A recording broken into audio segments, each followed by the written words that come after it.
Bonjour à tous, bienvenue dans cette nouvelle vidéo sur la programmation d'assembleur sur Amiga 500 essentiellement, OCS, ECS.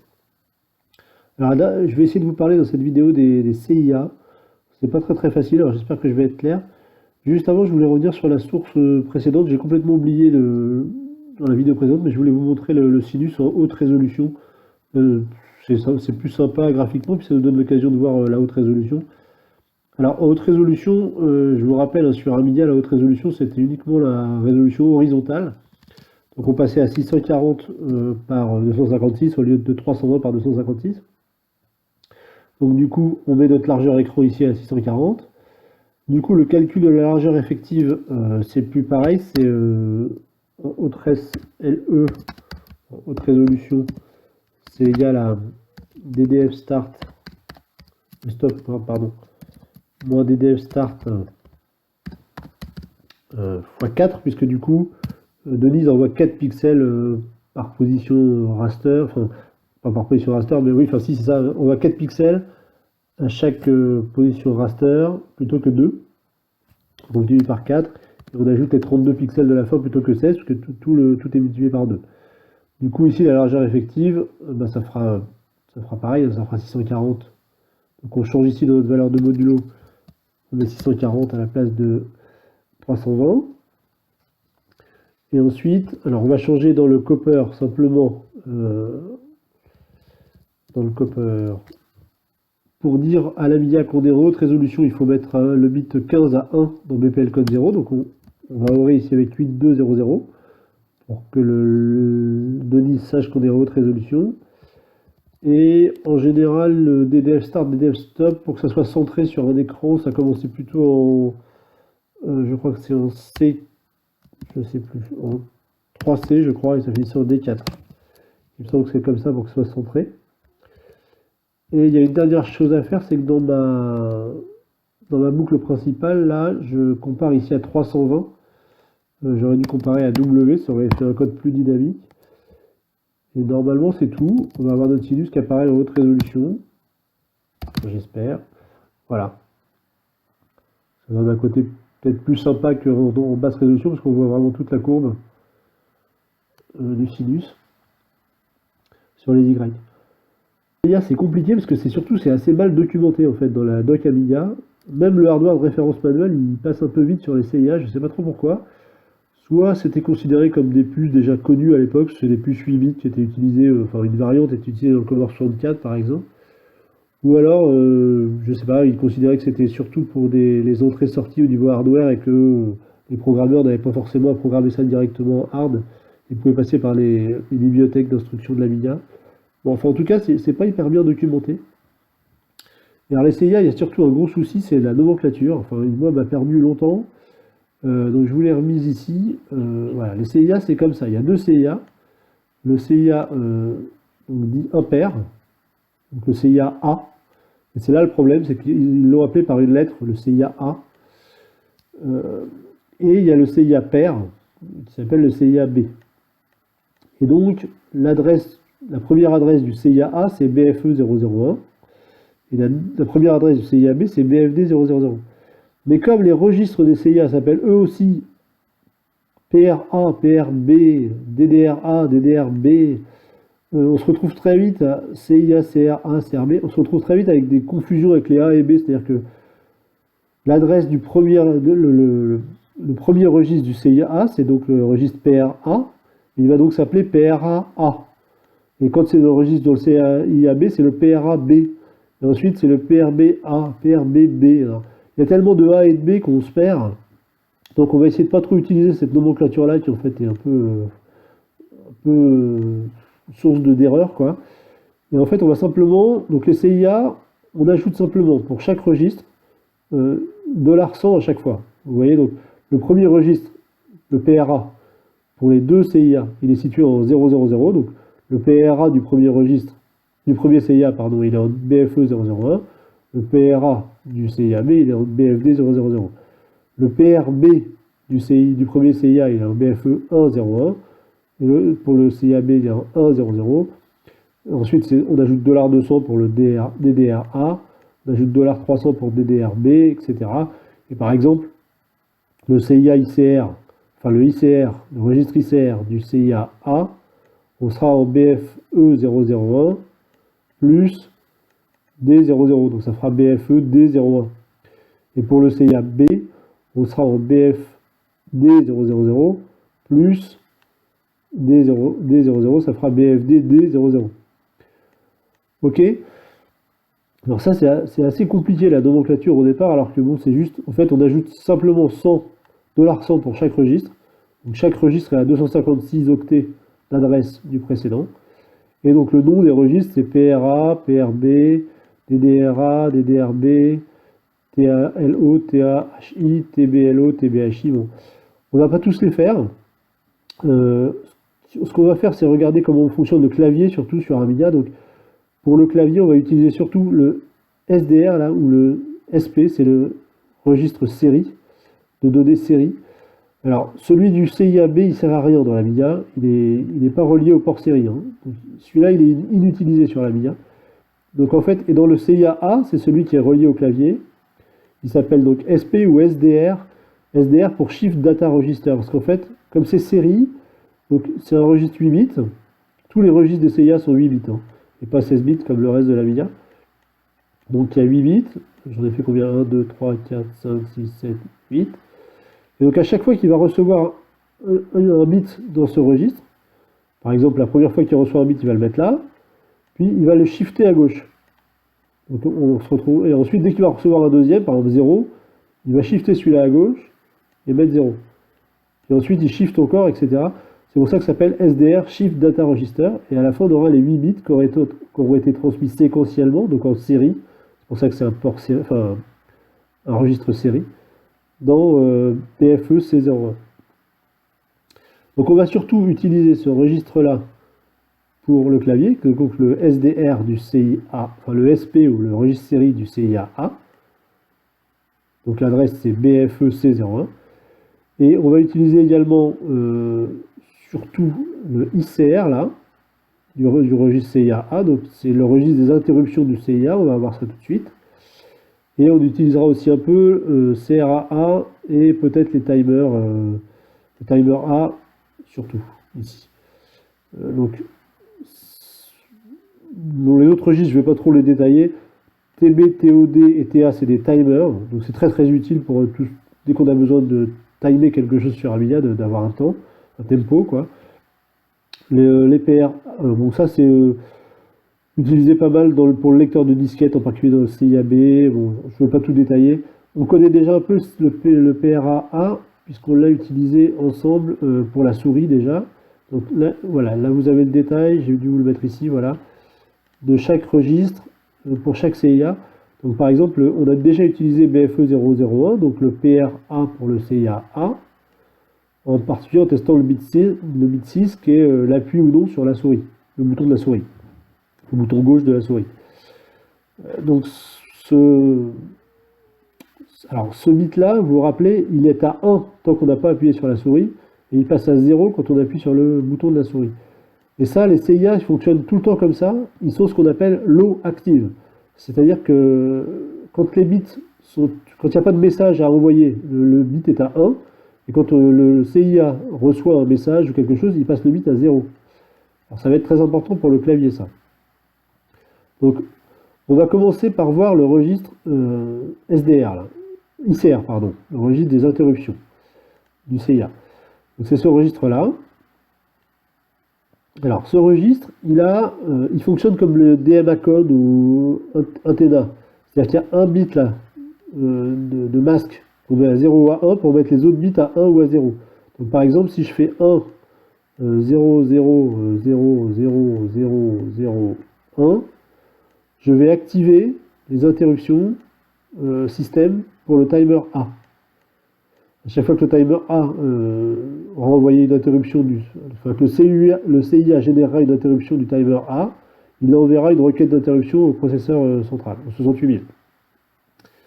Donc, si on veut annuler toutes les interruptions du CIA, par exemple, si on veut que le CIA n'envoie aucune interruption au 68000, il faut mettre 0 dans ce bit-là et 1 dans tous les autres bits. Voilà.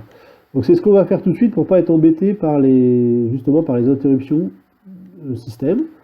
Donc, on va dans notre petit programme clavier, là on va commencer par interdire les interruptions. Donc on va dire $7f, virgule, $, donc le registre du CIA ICR, CIA A ICR, c'est BFED01. On va faire BFED01. Voilà. Et ensuite, pour lire ce registre, enfin, à chaque fois que le fait d'interrompre les interruptions système ne va pas empêcher les bits de se mettre à 1 ici, quand il y a un événement qui est arrivé. Exactement comme on avait vu pour les interruptions du 68000. Quand le temps de, par exemple, le VBL est atteint sur l'écran, il y a dans un trek, je ne sais pas si vous vous souvenez de ma vidéo sur les interruptions, mais dans un trek, le bit est mis à 1, que l'interruption soit activée ou pas. Là, c'est pareil, le CIA ne va plus générer d'interruption système, mais si le timer A répond plus, quoi, dit qu'il est arrivé au bout de son décompte, il y aura le bit 1, le bit 0 qui va se mettre à 1. Bon, on va voir ça pour le clavier tout de suite. Ce qui va nous intéresser ici, c'est le bit 3, le 4e bit du registre. Donc, pour le clavier, c'est assez compliqué. Le clavier est relié à l'Amidia par 4 fils. Donc, il y a le plus 5 volts, la masse, et 2 fils sont reliés à donc le KCLK, clock. Donc, c'est le clavier qui envoie un pulse, la puce du clavier qui envoie un pulse vers l'Amidia à chaque fois, là, c'est des petits trucs vers le bas. Et CADAT, qui est le registre, en fait, ICR, qui va recevoir les bits de façon séquentielle et décaler à chaque fois le registre SDR, excusez-moi, qui va recevoir les bits séquentiellement envoyés par le clavier. Donc, quand le clavier a fini d'envoyer tous ces bits, il faut que l'Amidia renvoie vers le clavier un message qu'on appelle poignée de main sur ce registre CADAT, donc SDR pour nous, sur la ligne de message CADAT, pour bien dire qu'il a reçu tous les 8 bits. Alors, on va voir comment ça fonctionne ça. En pratique, on va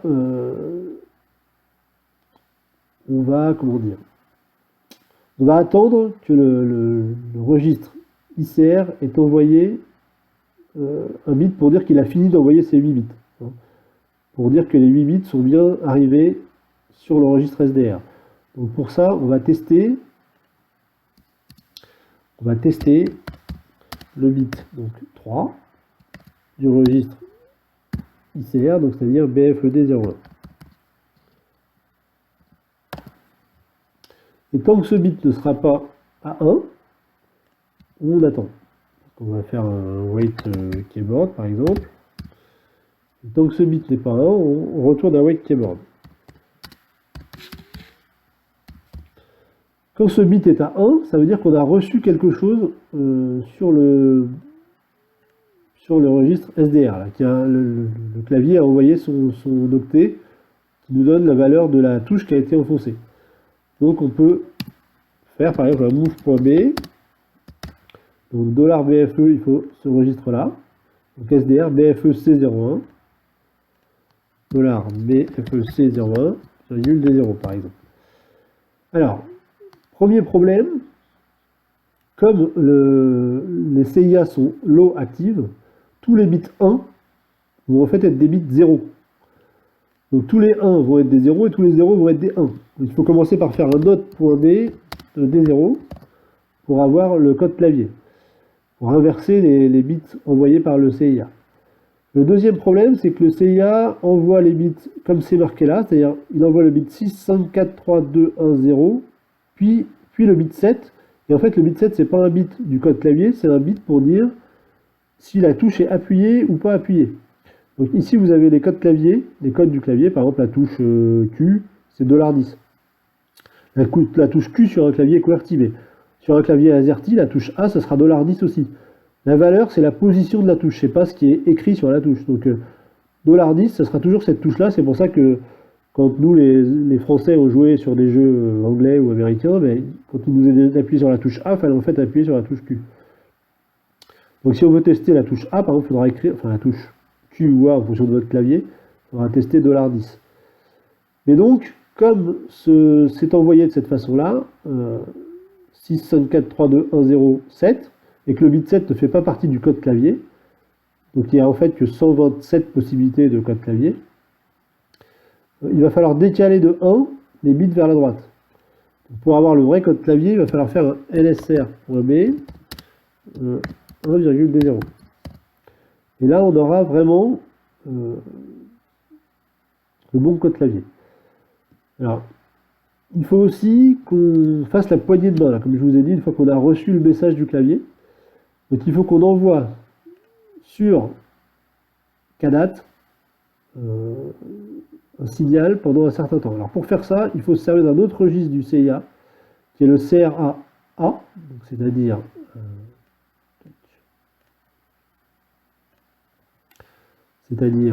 celui-là, BFE 001.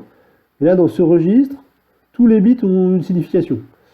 Donc là, ce qui va nous intéresser, c'est ce bit 6 là. Donc ce bit 6, quand il est à 0, ça veut dire que on reçoit les données du clavier.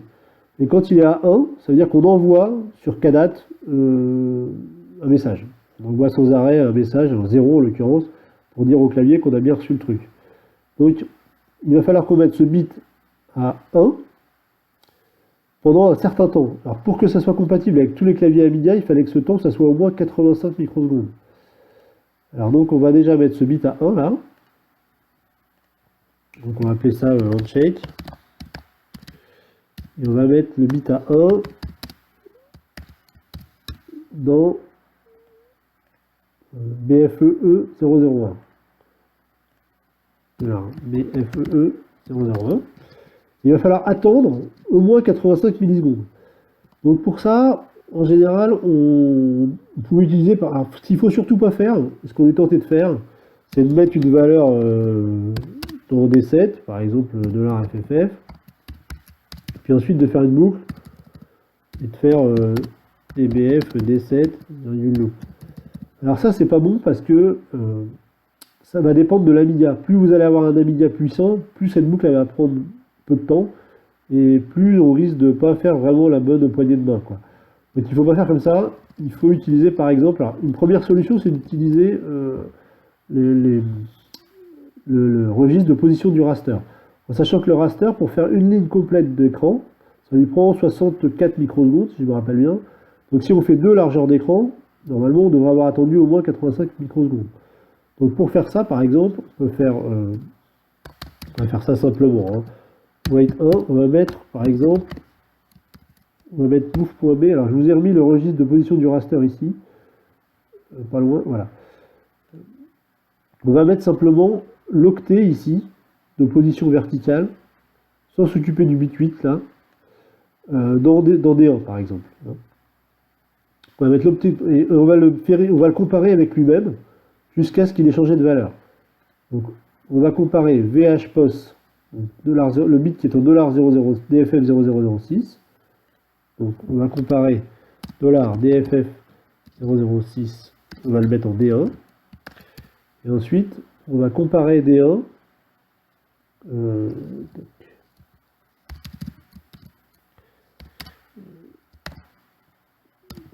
$DFF 006,D1.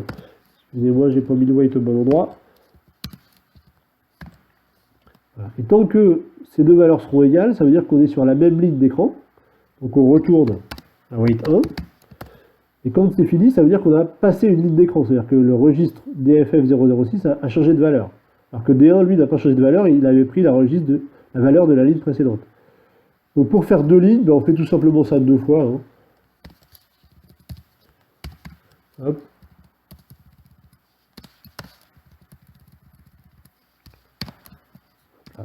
On remet une deuxième fois la valeur du registre dans D1, on reteste le registre avec D1 et on sort quand c'est bon. Et une fois que c'est fini, on peut remettre le bit 6 à 1, à 0, pardon, pour dire que la poignée de main est terminée. Quoi.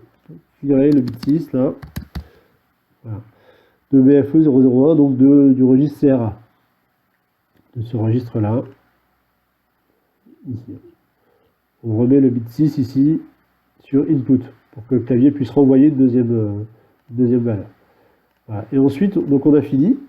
Donc, à la fin. Donc on récapitule, hein, on annule les interruptions système générées par le CIA. On teste si il a reçu une donnée clavier ou pas, le CIA. Tant que c'est pas bon, on attend. Une fois que c'est bon, on met la valeur de ce registre clavier dans des zéros. Comme le CIA est low active, on est obligé d'inverser tous les bits du registre pour avoir la vraie valeur lisible pour le 68000. On décale de 1 à cause du bit 7 qui arrive en dernier. Et ensuite, on renvoie un signal de poignée de main vers le clavier pendant au moins 2 lead raster. Avant de sortir du programme, il ne faut pas oublier de remettre les interruptions du CIA, parce que le système en a tout le temps besoin. Sinon, on ne va pas pouvoir revenir.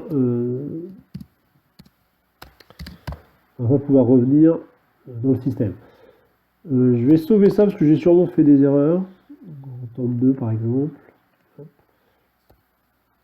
Je vais peut-être un peu commenter aussi. Donc on annule les IRQ du CIA.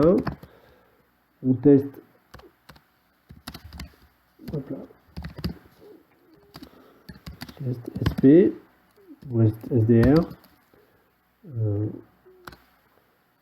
Valeur brute SDR dans des zéros.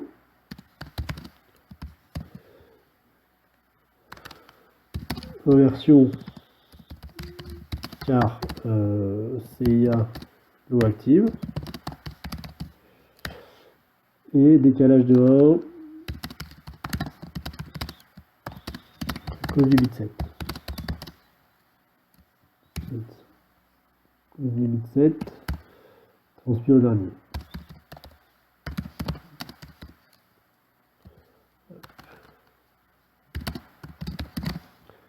Et là, on renvoie un message pendant au moins 85 microsecondes.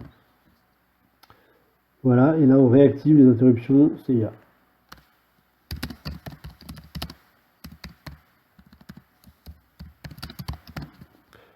Voilà, on va essayer d'assembler tout ça.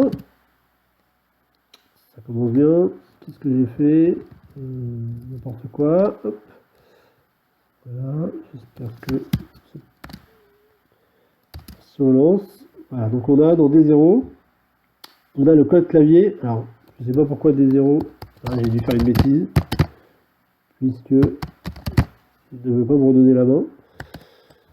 Donc, on va recommencer. Alors ça, c'est que tout ce qui est interruption, dès qu'on se trompe, on est bon pour recommencer. Ou alors vous faites un save state dans UAE, dans WinUAE pour revenir directement. Qu'est-ce que j'ai fait? BFG rate, je me suis trompé. J'ai mis BFED 001. Je pense que c'est ça qui lui plaît pas, enfin j'espère. On va mettre aussi des 0 à 0 au tout début là.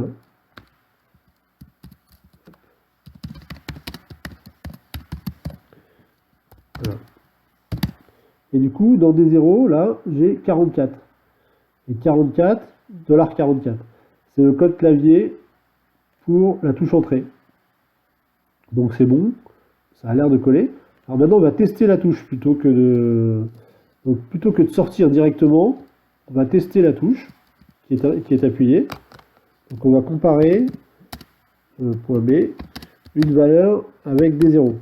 Et si c'est pas la bonne valeur, et ben on retourne au tout début, c'est-à-dire à wait KB.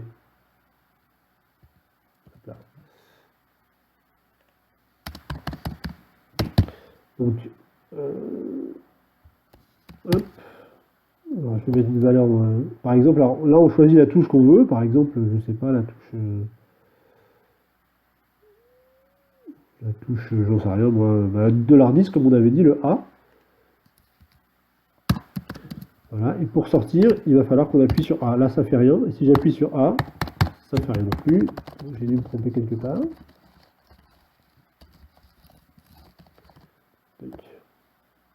Alors, puis alors, quand on s'est trompé, c'est fichu. Hein.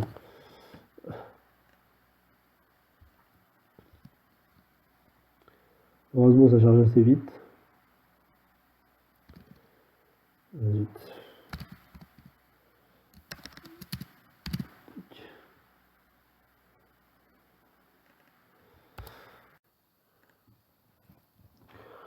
Alors, qu'est-ce que j'ai fait comme erreur?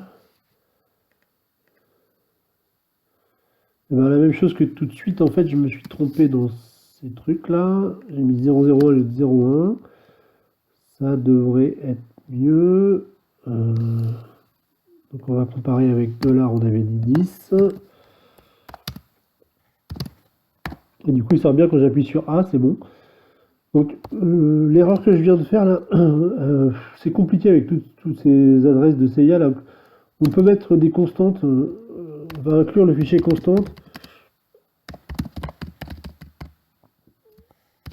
Et on va remplacer en fait tous les adresses là par le CIA, enfin par la constante. Donc CIA A plus CIA IRQ par exemple, ce sera plus simple à lire. ICR, pardon. Là c'est pareil. CIA A plus CIA ICR. Là c'est CIA A plus CIA SDR. Là c'est CIA A plus CIA CRA.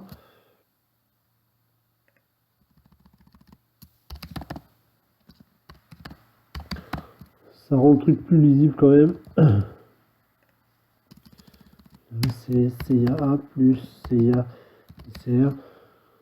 Donc en fait, c'est les mêmes constantes que ce que je viens de vous donner dans le fichier Word. Hein. Donc à chaque fois, on les appelle CIA PRA, CIA PRB, CIA, etc. Et puis on rajoute l'adresse du CIA de départ qui s'appelle CIA A ou CIA B. Donc j'espère que j'ai pas fait de bêtises. Ça devrait être la même chose. Normalement, voilà. Bon, voilà comment fonctionne le clavier du CIA. Alors, il y a aussi les timers qui peuvent être utiles dans les CIA. Alors, le principe des timers, on va prendre le timer A par exemple. Au lieu de faire les waits là de raster, on va utiliser le timer du CIA A, le timer A. Donc, le timer A du CIA A, il va s'utiliser comme ça. Alors, le timer A, c'est un timer 16 bits. Donc l'adresse basse du CIA A, c'est $400 à ajouter à l'adresse du CIA, donc $BFE 401. Et l'adresse high, c'est 500, donc BFE 501. Donc il faut rentrer d'abord la valeur low, puis ensuite la valeur high, pour que le décompte se fasse. Et il faut lancer le timer avec le bit 0 du CRA là. Et quand le timer a fini son décompte, donc dès qu'on remplit CIA TA HI, donc le décompte se lance, et quand il arrive à 0, il envoie une interruption dans ICR.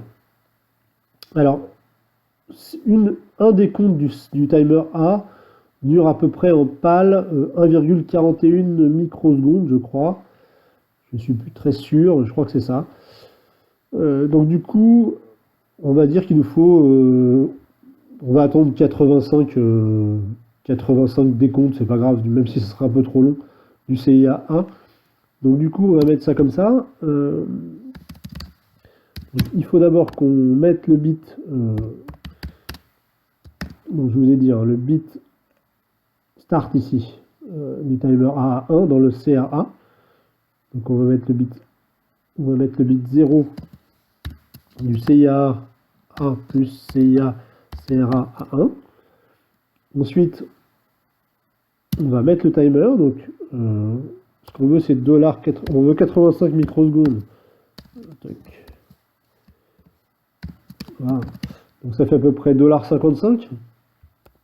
Donc on va mettre move.b $55 virgule CIA plus CIA THLO, pardon. Et la même chose, mais pour le timer high, donc 00, pour le TIA-HI. Et normalement, là on devrait avoir, donc le décompte va commencer dès qu'on remplit 00 dans CIA TIA-HI. Et dès que ce décompte est fini, donc on aura passé au moins 85 microsecondes, on peut renettoyer enfin, on peut remettre le bit 6 du CIA-CRA à 0 pour finir le handshake. Alors, ce qu'on peut faire, tant que le timer n'est pas à 0, alors pour savoir que le timer est fini, pardon, il faut d'abord qu'on teste, le bit, je crois que c'est 0, dans le CIA A plus CIA ICR. Tant que ce bit n'est pas à 0, ça veut dire que le décompte du timer n'est pas fini, du timer A. Donc là, on va mettre wait, timer A. Et donc là, tant que le bit n'est pas 1, on retourne à wait timer A. Voilà, donc excusez-moi, je recommence. Donc on met le mode continu, enfin on start le timer en mettant le bit 0 du CRA à 1. On met la valeur de notre timer en commençant par le low bit, ensuite le high byte. Une fois que le high byte est rempli, le timer commence à décompter. Et quand il aura fini de décompter, il enverra un 1 sur le bit 0 de Interim Control Register, CIA-ICR. Donc tant que ce bit-là n'est pas à 1, on peut revenir à timer A. Une fois que ce bit est à 1, on sait... Ah oui, ce que je ne vous ai pas dit non plus, quand on lit le CIA-ICR, on l'acquitte en même temps. Contrairement aux interruptions de 68 000 où il fallait mettre un 0 dans un trek, il fallait écrire 0. Là, c'est automatiquement acquitté à chaque fois qu'on le lit. Donc c'est lu et acquitté en même temps. Donc, une fois que ce timer est fini, on a fini notre histoire. Donc, ce qu'on peut faire pour voir ce timer, on peut mettre la couleur de fond à rouge tant que le timer n'est pas fini. Hop là.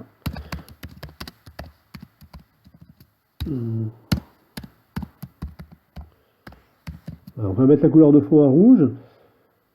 Et puis, ma foi, c'est tout. Donc, là, on devrait... Qu'est-ce que j'ai fait?